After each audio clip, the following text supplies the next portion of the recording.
quite by accident, maybe a year and a half ago.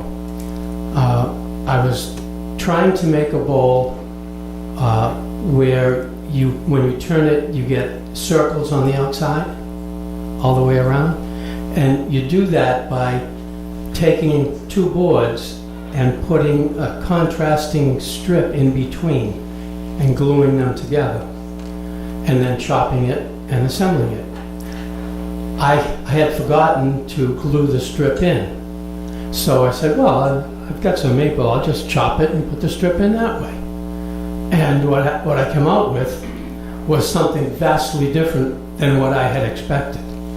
And quite nice, I think. So the first step is to determine whether you want 8 segments or 10 segments or 12 segments, however many segments you wish. This is 8, and I like 8 segments on this project because it makes the rings very clear. If you have more segments, then each segment is smaller and the rings become a little more difficult to see and you don't appreciate them as much, I don't think. So I've made, as I said, 5 or 6 of these, and each time I've used 8 segments. What you're seeing is 1.5 inch thick maple. I've also made them out of 1 inch thick oak, so it doesn't have to be very, very heavy maple. The first step is to determine what size bowl you want to make, figure out how many segments you want, get a segment length, and do the chopping and assembling till you have a ring like this. Now I chose these dimensions.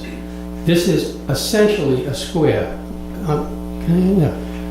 This here is essentially a square. It's not perfectly square, but it's close enough to a square to call it a square. And that makes the circle a little more easy to see. When the rings come along, you say, oh yeah, I can see that. If I had chosen to make a larger bowl with 8 segments, this would have become rectangular in shape, and the rings would be much more rectangular than they are now. So I chose a segment length of 3¼ inches and a height of 3 inches, which is pretty much square. The first step is to set this into a chop saw and chop. Well, there are 8 segments here, so you chop number 1, number 3, number 5, and number 7. Each time you chop it, you rotate it 2 segments, chop it again, rotate it 2 segments, chop it again, rotate it 2 segments, chop it again. Now the first time I did this, I put the stop on as you're looking at the chop saw, I put the stop on the left and put this in until it hit the stop and chopped it. When I got to the last piece, I was resting on the wood that wasn't there anymore. So I said, I think I better move this over a little. So I moved it over to the correct position and moved the fence from one side to the other. So if you try this, put the fence on the right side, set the piece in, the block, set that in, and chop it. Now, what I found with maple especially, the dust that you create is really stringy, and it clogs up the exhaust port in the chop saw. So what I've done is chop one, stop the saw, take the piece out, raise the saw, and clean up all the dust. It's not little chips, it's long strings because of the way maple is. So you cut one, cut number 3, cut number 5, cut number 7. Then I made some contrasting colored pieces to insert. This is and Europa, which is in the mahogany family. It's basically mahogany. And I cut these pieces. When you look at this, you'll see, even though I have a 3 1/4 inch segment length from here to here, the length of the piece I need is much longer because I'm cutting all the way through this. So the pieces are like so. You take the piece out, you push this in, glue it all up, clamp it together. One of the things I found when you do this, what I found works really well is to put in, coat your glue, stick the piece on, clamp it with a spring clamp while you apply the glue to the face of the piece that came out, that fell out, this piece right here. Glue that up, and then wait a minute. If you put it together and the glue is still wet, the piece will slide around, and then you get an uneven bottom. When you're chopping this, you have to be absolutely sure that this is perfectly flat and sits on the bed of the chop saw without wobbling. If it wobbles as you're cutting it, you'll make an uneven cut. And then when you go to glue it back together again, you'll have spaces, it won't fit right. Peter, do you have an extra base on your chop saw because that looks to be wider than what my chop saw? I have a 12 inch chop saw. So it fits fine on my chop saw. If you have a 10 inch chop saw, it may still work. I don't know, you have to try it. I don't have a 10, so I don't know.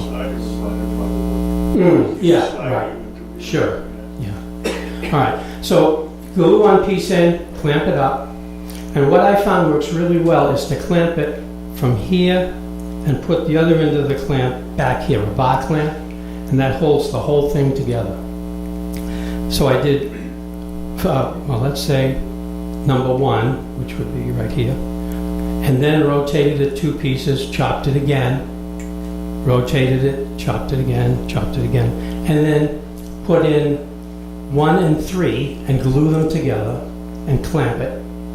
Wait about a half hour or so, take the clamps off, and then do 5 and 7 and clamp them up. So now you have, this side is much cleaner. I wrote numbers here, so when you cut the piece, you have to number it before you cut it, because sometimes they fit back where they're supposed to, and sometimes you put it where it isn't supposed to be. So if you number it, that eliminates that problem. On this one, and I'm going to pass this around later, you'll see that the piece of contrasting wood is significantly thicker than the kerf of the saw blade.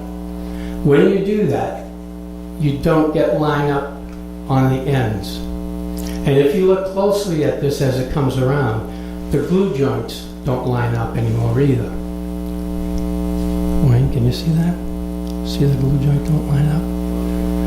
If you use a piece that is the same thickness as the kerf of the saw blade, it'll go back together just the way it came apart.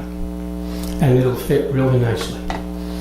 What I found is that really doesn't make any difference, because after you turn it, whether it is bigger or smaller, it all comes out the same anyway. But it's easier to work with the first few times you do this, because it can be a little tricky getting these things oriented. So after you've done 1, 3, 5, and 7, and all of the glue is cured and all the clamps are removed, you start to cut it again. And the next cut will be right here. Well, I think I've made the line right here. Can you see that? There's the next cut. Then you rotate it 2, and you cut it again there. And you rotate it 2 and cut it again there. Now, do you see these 2 little lines I've drawn on here? Yeah, if you hold it still. Okay. He's chasing. There you go. There we go. Right here, do you see those 2 lines? Those 2 lines help you to put the piece back together again. if you line up, right, make those two lines, make the chop, and then when you put the contrasting piece in, line up those lines, and everything should fit back together the way it's supposed to.